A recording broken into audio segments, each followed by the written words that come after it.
folks, something's wrong. Something's terribly, terribly wrong, and it has to do with Khaenri'ah, the Sinners, the Crimson Moon, and Frithrir, who played an unusually large role in the Cataclysm, if you have a very good memory.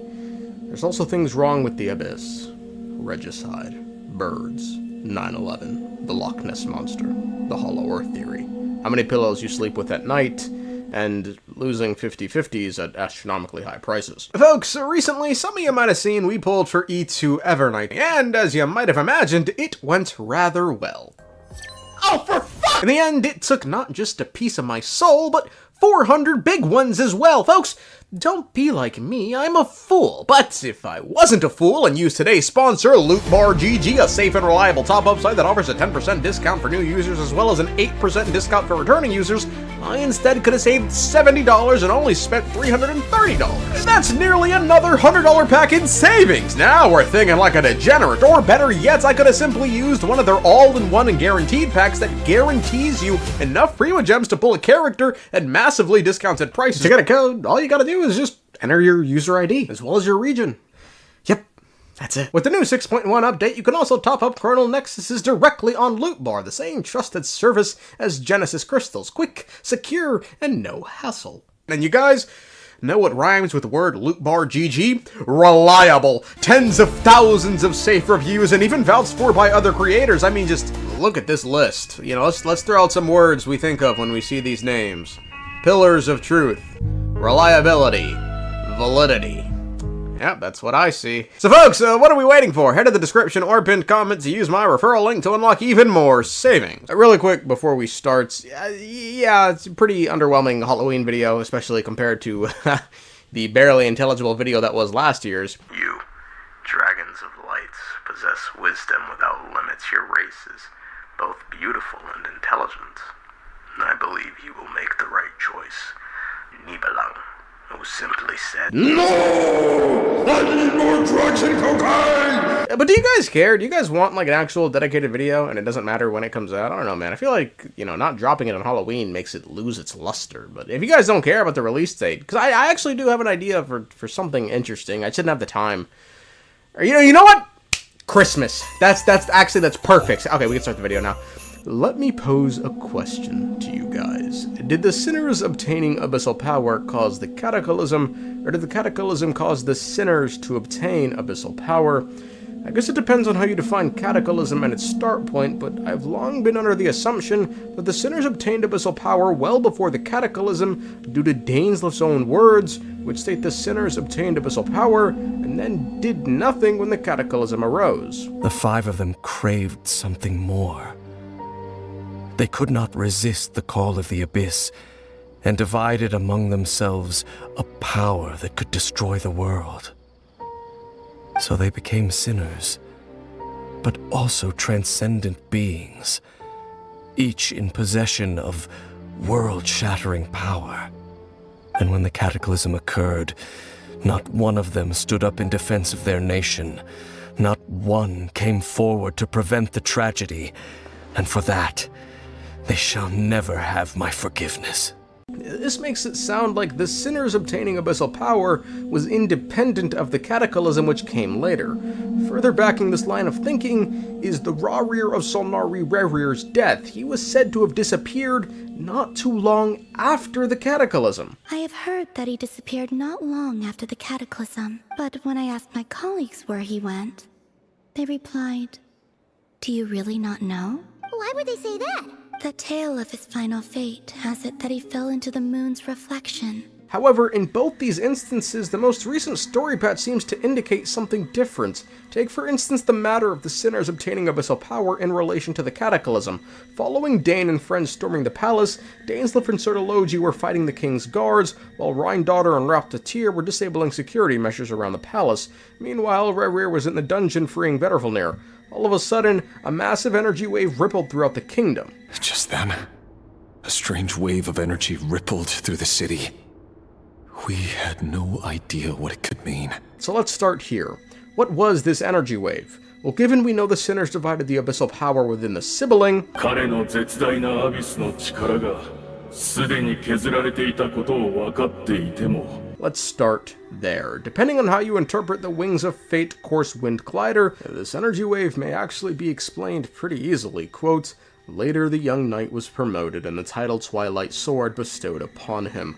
As for the royal heir with the golden hair, she/he was led by the last Vinster king down to the kingdom's deepest depths. The young knight, initially intending only to save his older brother who had been imprisoned and blinded in both eyes for giving an oracle, the young knight gathered the brilliant young ones of the age. Their righteous deed, that of saving the nation, was but a deed done in passing. But the golden haired hair was used as a vessel by which unlimited abyssal power could be absorbed, and she/he became the key to the world's near annihilation. This was the moment their paths intertwined, one a noble tumbling from the light into the abyss, the other a humble existence climbing upward from the darkness. The text confirms one thing, which is the sibiling was the key to the world's near annihilation. If they truly had an unlimited amount of abyssal power within their body, then that could certainly explain the massive wave of energy that could be felt throughout the entire kingdom. Furthermore, the text states the night Dainsleif went to rescue Vedrfolnir was when he and the twins' path first intertwined, meaning the twin was at the palace. This matters because the palace was also the place where the sinners divided up the abyss amongst themselves. At face value, this entire scenario points towards one conclusion. The energy wave felt by all throughout the kingdom was the abyss within the sibiling either leaving or entering their body, where it all culminated into an abyssal ball at the palace for the other sinners to pick up. But why and how? Let's look at the Dark King himself, King Irminsul. Prior to this night's events, the king had changed dramatically, be it from a power from beyond. The Vinster King. A blind fool. His eyes clouded by powers from beyond this world. A spell.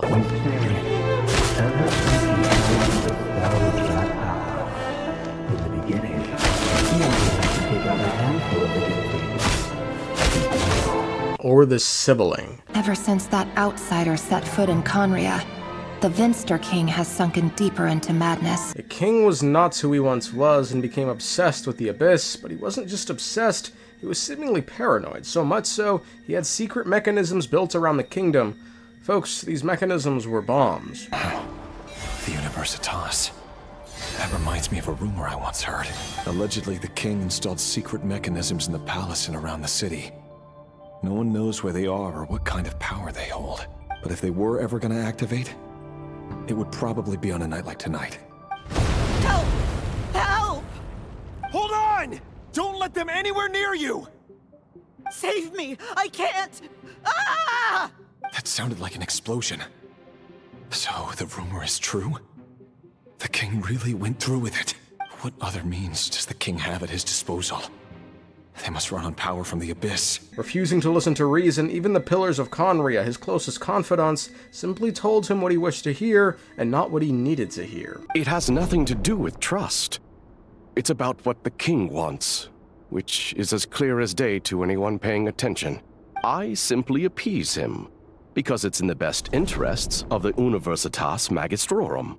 And also because you're slimy. And when someone told him what he finally needed to hear, he gouged their eyes out. So let's put ourselves in King Irmin's shoes the night of the Cataclysm. You're a king obsessed with one thing and one thing only, the abyss. The night before, your closest ally told you were leading your kingdom to ruin, and now tonight, the best and brightest the nation has to offer are all storming your palace in a bid to overthrow you. At your disposal, bombs around the city, and an outlander you use to absorb unlimited amounts of abyssal power. Folks, it's my belief King Irminsul went nuclear, but how this looked is anyone's guess. He could have released the abyssal power within the sibiling, but succumbed due to the power of the abyss. We don't know if he was anything other than human. Maybe he simply made his crazed desire to use the power within the sibiling in that moment known, causing the sibiling to kill the king, then release the power within themselves, thinking no one else could have used it then. Maybe the king simply wished to use the power, causing Dainsleif and friends to kill the king, but leaving Rhine-daughter Elegy and Raptatir to release the power within the sibiling, who all succumbed to the voice of the abyss inside their head and claimed the power, as remember, they all grabbed their share of abyssal power before rerir showed up. You made it. It's tough to say which scenario happened, but what's baffling to me is that no matter the scenario, it ends with an act of regicide, but we don't know who killed the king. This makes sense though, but what doesn't make sense is how the sibiling is never actually showed to us. Where are they? Are they unconscious somewhere? Are they perfectly fine with the sinners taking massive amounts of abyssal power? Well, if you remember, the sibiling was apparently preparing to stand with Khaenri'ah during the Cataclysm, but was then brought word by Dirideth that their sibiling is alive, which caused them to leave. But again, this raises the question of when the Cataclysm actually happened in relation to the sinners taking the abyssal power. At what point, when the sinners took the power and the sibiling was preparing to defend the Cataclysm? What? Take Rerir, for instance. If Rerir disappeared after the Cataclysm and after obtaining abyssal power, then was the Cataclysm like 30 minutes? There's not a doubt in my mind Rerir's journey this night was freeing Frithrir, running to the Universitas to check on Tholindis, running back to the palace to claim abyssal power, and then quickly running back to the Universitas to open and jump through the moon gate. But you're telling me by the time he jumped through the moon gate, the Cataclysm was already over? These are Columbina's words. I have heard that he disappeared not long after the Cataclysm. The tale of his final fate has it that he fell into the moon's reflection. But, I don't know. But now, folks, for the finale of this video, let me take you to what the finale was for the people who witnessed the Cataclysm. And to do that, we must say hello to perhaps the most important child of the Cataclysm, Frithrir, a Crimson Moon descendant. She was given something by tholindis. Folks, it was a piece of the moon. You should get going, and be careful with the package I gave you. Keep it secret. Keep it safe. What's in it? A piece of the moon. All you need to know is that as long as you keep it safe, then in the future, everyone will be able to see a red moon. A red moon? You mean our moon? That's right. Our moon. Promise me you'll look after it. Why does this matter? Quote, the original calamity had been overturned, yet the island in the sky set the earth to burn. Chalk pursues gold, in this time inopportune, the eclipse is swallowed by the crimson moon.